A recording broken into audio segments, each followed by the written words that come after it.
It was a hot, suffocating summer afternoon when we first heard about Bella. I remember the details so vividly because that was the day everything changed. We had been tracking reports of illegal wildlife trafficking for months, working with local law enforcement and other animal rights groups, but this one was different.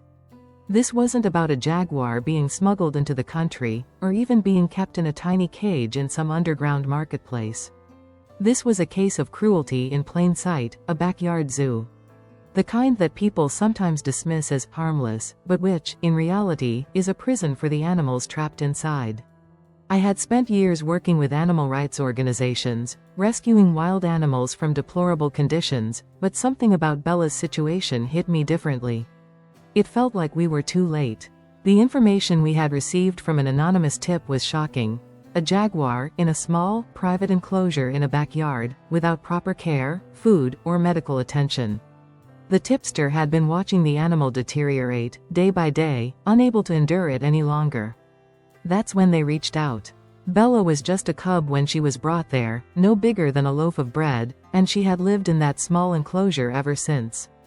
The backyard zoo, if you could call it that, was nothing more than a few rusted chain-link fences, a ramshackle shelter with a leaky roof, and a patch of dirt where Bella would pace in frustration.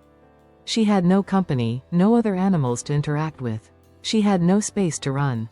The sun beat down on her from dawn until dusk, and there were no trees to climb, no shade to retreat to.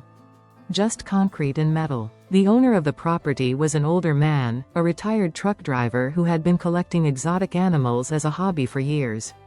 From a distance, he appeared harmless, quiet, a little eccentric, but harmless. He bought Bella when she was just a baby, from a dubious breeder who promised him that she would grow up to be a tame jaguar.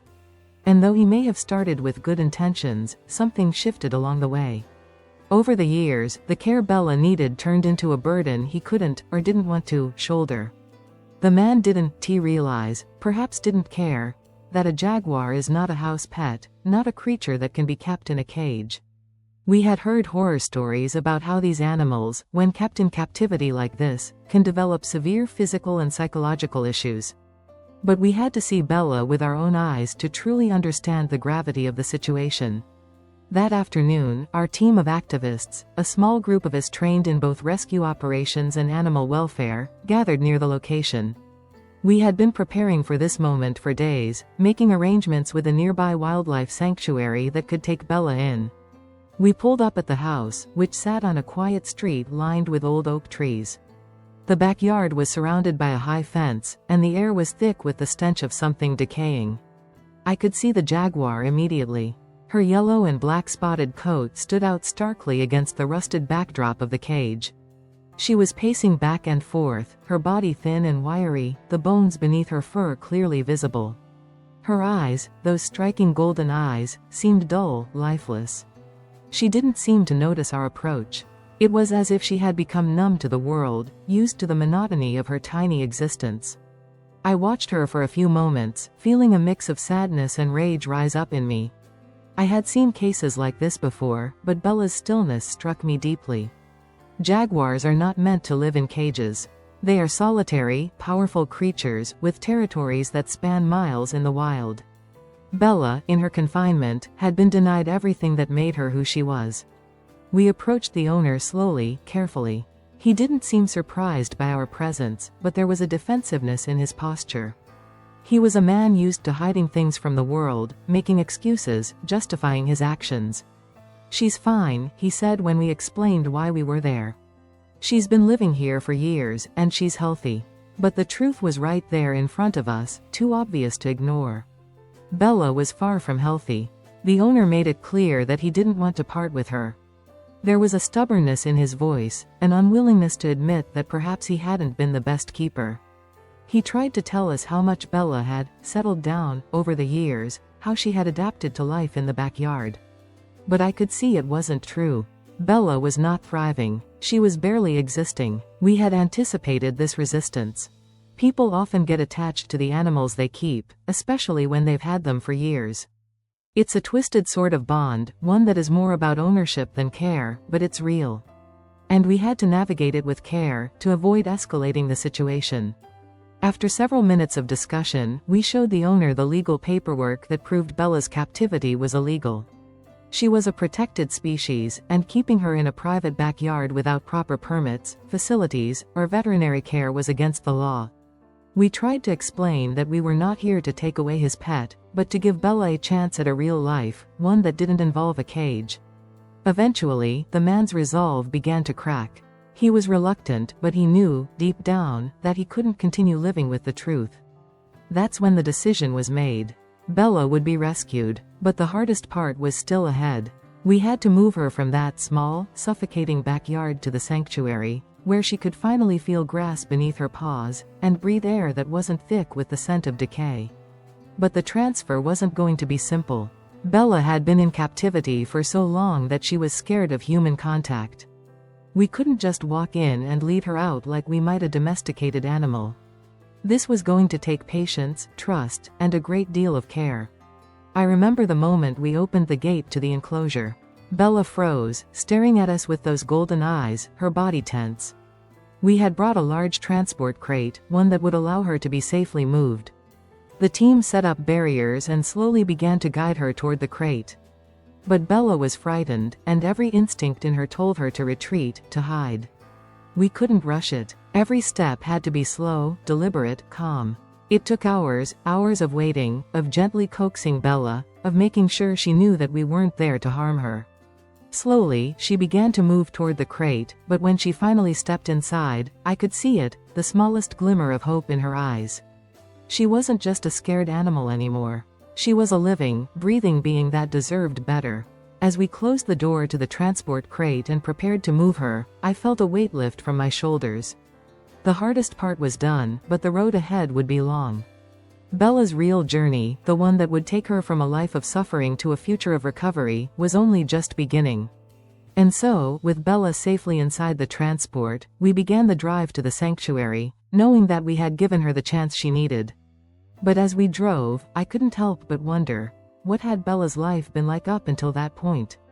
And what would it take to heal the scars, both physical and emotional, that she had carried with her all these years? The answers would come, but they would only be revealed in time. The journey from the backyard zoo to the sanctuary was a quiet one. As the van rumbled along the winding road, the only sounds were the occasional creak of the transport crate and the muffled hum of the engine. I sat in the back with the rest of the team, our eyes trained on the road ahead, but our thoughts were on Bella, who was nestled inside the crate. It had been hours since we had left the yard, and every mile seemed to stretch out longer than the last. But there was something about that long drive that felt different from the usual rescues we had done in the past. This wasn't just about getting an animal to safety. This was about giving Bella a future that seemed so uncertain only a few hours ago. When we finally arrived at the sanctuary, I felt a rush of relief. The sprawling grounds stretched out before us, lush and green, with tall trees and open spaces. It was a stark contrast to the cramped, desolate backyard where Bella had spent her life. This place was as close to the wild as Bella would ever get again, and that's what mattered most. A sanctuary isn't just about safety, it's about healing. And Bella needed both. The team quickly got to work setting up for Bella's arrival. The sanctuary staff had already prepared a spacious enclosure, one that mimicked the natural environment as closely as possible: dense vegetation, large rocks, and a small pond. The area was designed to give her the opportunity to explore, to climb, to swim, and, most importantly, to be free. But even as we unloaded the transport crate, we knew that Bella's transition wasn't going to be easy. Her mind and body had been shaped by years of confinement, and the outside world was a terrifying, overwhelming place for her. It took time to gently coax Bella out of the crate. She was hesitant, her eyes wide with suspicion. The moment she stepped out, her body language was clear, she was unsure, and every muscle in her sleek frame was tense. Bella's first steps onto the sanctuary's soft earth were shaky, and she froze as she tasted the unfamiliar air. But after a few moments, she began to explore. She paced in small circles, her eyes scanning the new surroundings. I watched from a distance as Bella tested the ground beneath her paws, then padded toward the small pond at the edge of her new enclosure. She paused again, staring at the water. It was a moment of quiet before she dipped her paws into the cool liquid, a simple act, but one that felt monumental. Bella, a jaguar who had been deprived of the chance to interact with the natural world, was beginning to reclaim her place in it. But healing, we knew, would take time. The physical scars of her captivity were clear. Her coat was matted and patchy in some places, her muscles atrophied from years of confinement. But it was the emotional scars that would be harder to see, harder to heal. Bella had lived in isolation for so long that she had lost the instinct to communicate and engage with others of her kind.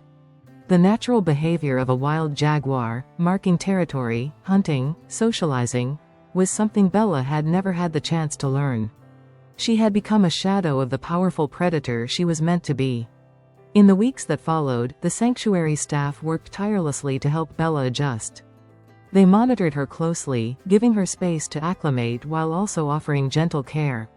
A team of veterinarians tended to her physical needs, carefully checking her health and ensuring she regained the strength that she had lost.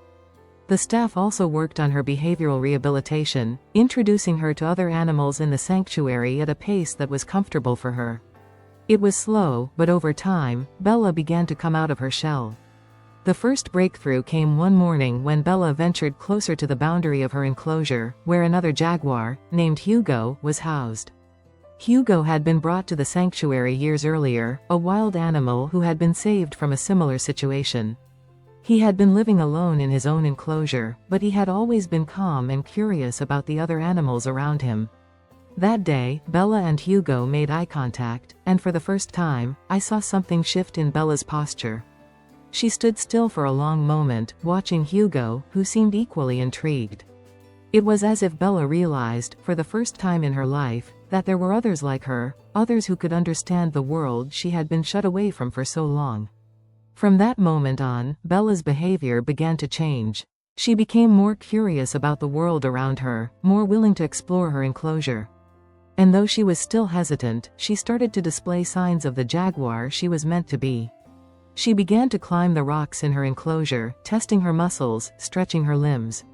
She swam in the pond more frequently, slowly building strength. And then came the first time Bella roared. It was a sound that sent chills down my spine. A jaguar's roar is one of the most powerful sounds in the animal kingdom, and when Bella let out her first deep, guttural cry, I knew that part of her wild spirit had returned. She wasn't just a jaguar recovering from captivity, she was a jaguar reclaiming her rightful place in the world. Over time, Bella grew stronger, both physically and emotionally. Her coat began to shine again, her muscles firmed up, and her confidence grew. She no longer looked at the world through fearful eyes. And while she wasn't quite the same jaguar she would have been had she grown up in the wild, she had found something close to it. She had found a life worth living, a life where she could finally be herself, without the constraints of the cage. One of the most rewarding moments came months after Bella's rescue, when we introduced her to a larger, more natural space within the sanctuary. The new enclosure had tall trees, grassy fields, and even more bodies of water for her to explore. We opened the gates to her new territory, and for a moment, she hesitated. But then Bella stepped forward.